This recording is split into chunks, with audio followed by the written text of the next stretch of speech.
Morning friends. આપણે standard 12th unit 2 read 2 એમનું poem સેપર સેપ્ડ એની ચર્ચા કરવાની છે આપણે અત્યારે. Written by Harindranath Chattopadhyay, who won Padmashri award, કે જેણે પદ્મશ્રી એવોર્ડ વિજેતા હતા, જેણે ભારત સરકારે એને પદ્મશ્રી એવોર્ડથી પણ નવાજેલા હતા. એક મહાન પોએટ અને એક નાટ્યકાર તરીકે પણ ઉભરી આવેલ છે. બહુ ઇન્ટરેસ્ટિંગ પોએમ અત્યારે આપણે એમના દ્વારા રિટન એ આપણે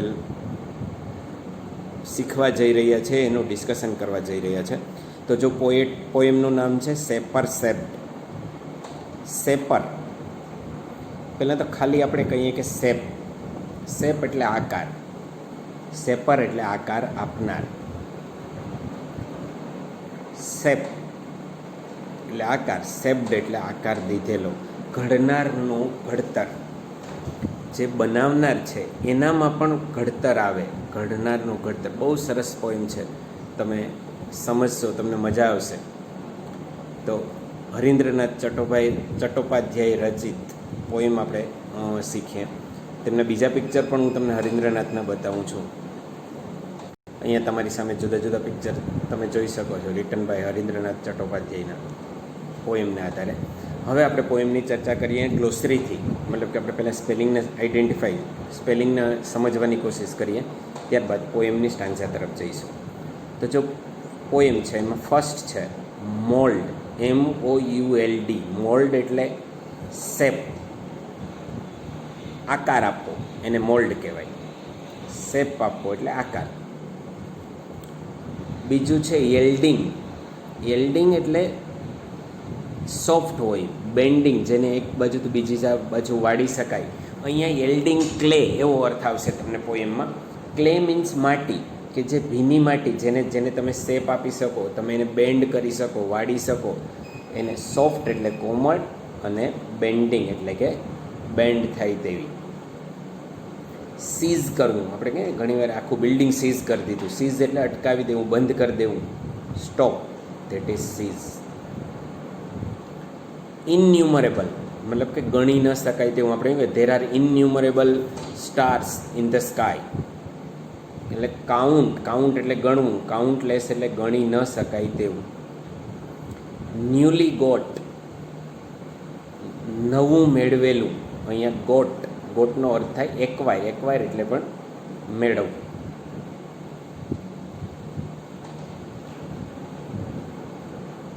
ન્યૂ એટલે નવું, ને એક્વાયર એટલે કંઈક તમે મેળવેલું છે એવું. એક્વાયર એટલે મેળવવું, એનું ભૂતકાળ એક્વાયર્ડ. ફેશનર એટલે બનાવનાર, તો એને આપણે શેપર જ કહીએ. ગ્લિટર એટલે ચમકવું, તો સ્પાર્ક થવું, આપણે સ્પાર્ક, તણખા ઝરવા. ગ્લીમ એટલે સાઇન, ચમકવું, સાઇનનું ભૂતકાળ છે સોન. બ્રીમિંગ એટલે ગ્લોવિંગ, એનો અર્થ પણ એમ જ થાય કે ઉભરાઈ જવું, આગળ આવવું. ઓવરફ્લોઈંગ થાય, ઓવરફ્લો થવું, એવો અર્થ પણ તમે બ્રીમિંગનો કરી શકો. બાયગોન એટલે અગાઉનું, ઘણા સમય પહેલાંનું. ફોર્મર, બાયગોનનો અર્થ શું થાય? પહેલાંનું, અગાઉનું. ગોન મીન્સ ફોર્મર, જતું રહ્યું છે તેવું. હર્લ એટલે આનંદમાં, ખુશીથી. અહીંયા યેલ પાડવું, યેલ એટલે બૂમો પાડવી. ઇન્સોલન્સ એટલે ડિસરિસ્પેક્ટફુલ. રિસ્પેક્ટ એટલે માન, મર્યાદા. ડિસરિસ્પેક્ટ એટલે કોઈની મર્યાદા ન રાખવી. નીલિંગ એટલે ઘૂંટણીએ પડવું, તો નીલિંગનો અર્થ થાય બોવ, BOW, બોવિંગ. બો એટલે આમ ઝૂકવું, નમન કરવું. સુપ્રીમ એટલે ભગવાન, ગોડ. એ સિવાયના બીજા કોઈ એવા સ્પેલિંગ હશે કે જે આપણા માટે અનનોન હશે, તેની આપણે સ્ટાન્ઝા સાથે ચર્ચા કરશું.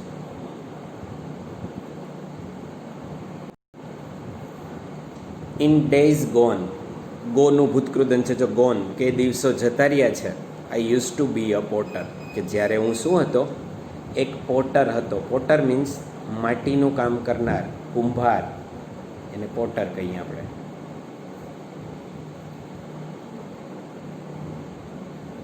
ત્યારે હું એક પોર્ટર હતો. હુ વુડ ફીલ, કે જે એવું ફીલ કરતો, એને એવું ફીલ થતું કે હિઝ ફિંગર્સ, કે મારી આંગળીઓ છે ને, મારી ફિંગર્સ, આપણી આંગળીઓ એ જ મોલ્ડ કરે છે. મોલ્ડિંગ ખબર ને, તમે ઓલું તમારું મકાન કે હોય એમાં પેલું ગ્રેનાઇટ કે માર્બલ કે નાખો ને તો એને મોલ્ડિંગ કરે. મોલ્ડ એટલે શેપ આપવો, આકાર આપવો. કે હું જ છે ને મોલ્ડ કરું છું. કોને? ક્લે. ક્લે મીન્સ માટી, પણ કેવી માટી? યલ્ડિંગ ક્લે, ભીની માટી, સોફ્ટ, કોમળ, કે જેને આકાર આપી શકાય એવી માટીને. ક્યાં કરું છું? તો કે પેટર્ન ઓન હિઝ વ્હીલ્સ, કે મારા વ્હીલ ઉપર. વ્હીલ એટલે આજે તમને અહીંયા દેખાય છે ને ચાકડો કુંભારનો, એની ઉપર. But now through wisdom lately won, પણ હવે મારામાં વિઝડમ આવી ગઈ છે. વિઝડમ એટલે સમજણ આવી. લેટલી મોડે આવી છે, પણ મારી સમજણને લીધે ધ પ્રાઇડ હેઝ ડાઈડ અવે. મને પ્રાઇડ હતું, ગૌરવ હતું કે હું જ કરું છું, મારી આંગળીઓથી જ શેપ આપું છું. એ મારામાં વિઝડમ, સમજણ આવી એટલે મેં cease to be the potter. હવે હું શું બની ગયો છું? પોટર બનવાનું સીઝ કરી દીધું. સીઝ કરવું એટલે બંધ કરી દેવું.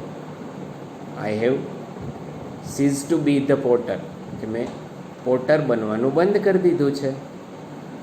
પોટર એટલે કુંભાર બનવાનું બંધ કરી દીધું. કે મૂળ તત્વ છે એ જ બનીએ, માટીમાંથી જ બધું બને છે ને. તો learn to be the clay, મેં કુંભાર બનવાનું બંધ કરી અને ક્લે, માટી બનવાનું શીખી લીધું છે. એમાંથી તમને પ્રશ્નો પૂછે, what is the poet before days gone? તો કે the poet was a potter before days gone.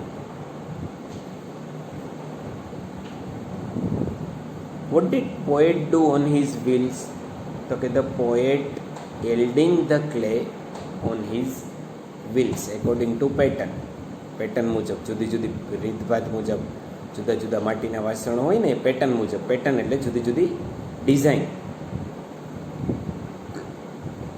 What did poet learn at the end of the stanza? કાવ્યને અંતે, સ્ટાન્જા કાવ્ય પંક્તિના અંતે પોએટે શું શીખવા, શું બનવાનું શીખી લીધું? તો કે poet has learn to be the clay at the end of the stanza. એમાં તમને એમ કે ફાઇન્ડ આઉટ રાઇમિંગ પેર. તો fill, will, away, clay, these are the rhyming pairs. Now we are going on next stanza. હવે આપણે બીજી stanza ઉપર જઈએ. In other days I use to be a poet, કે અગાઉના દિવસોમાં હું શું હતો? એક પોએટ હતો. એમ એ શું કહે છે? In other days I use to be a poet, કે હું એક પોએટ હતો. પોએટ તો શું કરે? પેન દ્વારા જુદા જુદા પોએમો લખે, ગીત લખે. એન્ડ હુઝ પેન ઇનન્યુમરેબલ સોંગ્સ, કે જેની પેન દ્વારા અસંખ્ય, ઇનન્યુમરેબલ એટલે કાઉન્ટલેસ, ગણી ન શકાય એવા સોંગ મેં કર્યા તમારા પેનથી. શું કામ? તો કે win the hearts of men. એનો હેતુ શું હતો? માણસના હૃદયને જીતી લેવા. But now through new got knowledge, પણ હવે મારામાં નવું નોલેજ આવ્યું છે, મારામાં નવી સમજણ આવી છે. Which I had not so long, એ સમજણ મારી પાસે પહેલાં નથી. એટલે I have seize to be the poet, મેં પોએટ બનવાનું બંધ કરી દીધું. Learn to be the song, કે એના કરતાં સોંગ જ ન બની જાઉં. સોંગને કારણે જ માણસના હૃદય જીતી શકાય છે. મૂળ તત્વની સમજણ આવી છે. તો એમાંથી પણ તમને એમ કહે છે, what did poet in other days? તો કે ધ પોએટ વોઝ તો પોએટ વોઝ અ પોએટ. આમ તો એવું જ થશે એમાં.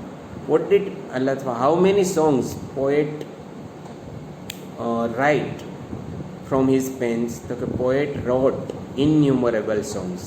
Y did poet write innumerable songs? તો શું તમે જવાબ આપશો?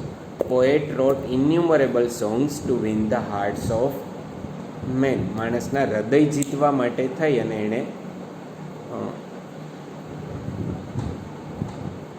Vote did poet learn at the end of the stanza? તો કે the poet learn to be the song at the end of the stanza. Find out to rhyming pair, કે બે rhyming pair. પેર એટલે જોડી શોધી કાઢો. તો કે pen, men, long song, these are the rhyming pair. Now we are going to next stanza. હવે આપણે બીજી સ્ટાન્ઝા ઉપર જોઈએ. ફર્સ્ટ સ્ટાન્ઝામાં પોએટ પોટર હતા, સેકન્ડમાં પોએટ બન્યા છે, એક કવિ બન્યા છે. નાવ થર્ડ સ્ટાન્ઝા, ત્રીજી કાવ્ય પંક્તિમાં પોએટ શું કહે છે? I was a fashioner of sword, કે હું તો શું હતો? એક ફેશનર હતો. ફેશનર એટલે શેપર, શેનો? સ્વોર્ડ, તલવાર બનાવનાર. જો તમે અહીંયા તમે જોવો છો કે શું બનાવે છે? સ્વોર્ડ, તલવાર બનાવે છે. ધેટ ડેઝ આર ગોન, કે એ દિવસો હવે કેવા થઈ ગયા છે? જતા રહ્યા છે. વિચ ઓન હંડ્રેડ્સ બેટલફિલ્ડ, કે જેના ઉપર બેટલફિલ્ડ્સ, ઘણા બધા યુદ્ધના મેદાનો. બેટલફિલ્ડ્સ એટલે યુદ્ધનું મેદાન. તમે જો નીચે ચિત્રમાં જોઈ શકો. Sword is a symbol of victory. તલવાર છે ને એક સિમ્બોલ છે, સંકેત છે શેનો? વિક્ટરી, વિજયનો. વિચ 100 બેટલફિલ્ડ્સ, ઘણા બધા યુદ્ધના મેદાન. ગ્લિટર એટલે ચમકવું, ગ્લીમ એટલે ચમકવું, સાઇન એનો ભૂતકાળ સોન, એમાં તલવારો એકબીજા સામે ચમકતી હતી. But now that I am brimming with, પણ હવે મારામાં બ્રીમિંગ આવે છે. બ્રીમિંગ એટલે ઓવરફ્લો થાય છે, મારામાં ઓવરફ્લોઈંગ થાય છે. સાયલન્સ ઓફ લોર્ડ, કે ભગવાન શું ઈચ્છે છે? સાયલન્સ, શાંતિ ઈચ્છે છે. I have seize to be the sword maker, એટલે મેં શું કરી દીધું? તલવાર બનાવનાર બનવાનું બંધ કરી દીધું. Learn to be the sword, અને શું બનવાનું શીખી લીધું? તલવાર બનતા શીખી લીધું. નાવ લાસ્ટ સ્ટાન્ઝામાં આપણે જઈએ. In bygone times I use to be a dreamer, કે અગાઉના સમયમાં હું શું હતો? એક ડ્રીમર હતો. ડ્રીમર એટલે સ્વપ્ન જોનાર માણસ. હું સ્વપ્ન જોતો. સ્વપ્નમાં હું શું જોતો? હર્લ ઓન એવરી સાઇડ એન ઇન્સોલન્સ. હર્લ એટલે આપણે ખરું ને એમાં વાત કરી હતી જે તે વખતે, કે યેલ, બૂમાબૂમ કરતો, હું બૂમો પાડતો. એવરી સાઇડ, દરેક બાજુ. ઇન્સોલન્સ, હું કોઈને માન સન્માન ન આપતો, ડિસરિસ્પેક્ટ કરતો. અને હું હંમેશા સ્વપ્ન શેના જોતો? ઇમરલેડ એન્ડ પર્લ. જો અહીંયા ચિત્ર તમને બતાવું. પર્લ એટલે મોતી, જે દરિયામાંથી મળે ને એને મોતી કહેવાય. અને ઇમરલેડ એટલે જે ઓલા પથ્થરા ન હોય કે જે કિંમતી પથ્થર જુદા જુદા શેપ આપી શકે, એને ઇમરલેડ કહેવાય. કે પર્લ એન્ડ ઇમર્લ્ડ, હું એના સ્વપ્ન જોતો કે મારી પાસે ઘણા બધા મોતી હોય, ઘણા બધા હીરા માણેક હોય, ઝવેરાત હોય. બટ નાવ ધેટ આઈ એમ નીલિંગ, પણ હવે હું ઘૂંટણીએ પડી ગયો છું. હવે હું નમન કરું છું. જો અહીંયા તમને જોઈ શકો તમે. નાવ આઈ એમ નીલિંગ. ફીટ ઓફ સુપ્રીમ, કોની પાસે? ભગવાનના પગની આગળ. અત્યારે આપણે બધા જોઈ શકીએ છીએ. આપણે કોઈએ કલ્પના પણ કરેલી હતી કે આપણે છેલ્લા 3-4 મહિનાથી સ્કૂલે નથી જઈ શકતા. હમણાં તો મેં ગઈકાલે તો વોટ્સએપમાં એક એવો મેસેજ જોયો કે એમાં એવું કહેવામાં આવ્યું કે હવે બાળકોને પિકનિકમાં સ્કૂલ બતાવવા લઈ જવામાં આવશે. એનો મતલબ શું? કે આ ભગવાનની એક તમને એક વોર્નિંગ છે. એટલે હવે હું એ બધું હીરા માણેક જે ઝવેરાત એ બધામાંથી મારામાં સમજાવું, ભગવાનના ઘૂંટણીએ પડું છું, ભગવાનને નમન કરું છું. Cease to be the dreamer, મેં ડ્રીમર બનવાનું બંધ કરી દીધું. And learn to be the dream, અને ડ્રીમ બનવાનું શીખી લીધું. ડ્રીમર બનવાને બદલે ડ્રીમ, એક સ્વપ્ન બનવાનું શીખી લીધું છે મેં. તો હું માનું ત્યાં સુધી તમને સમજાઈ ગયો હશે પોએમ. સમજજો, એના ક્વેશ્ચન્સ હું તમને મોકલીશ, એ લખજો પણ. ઓકે, આવજો.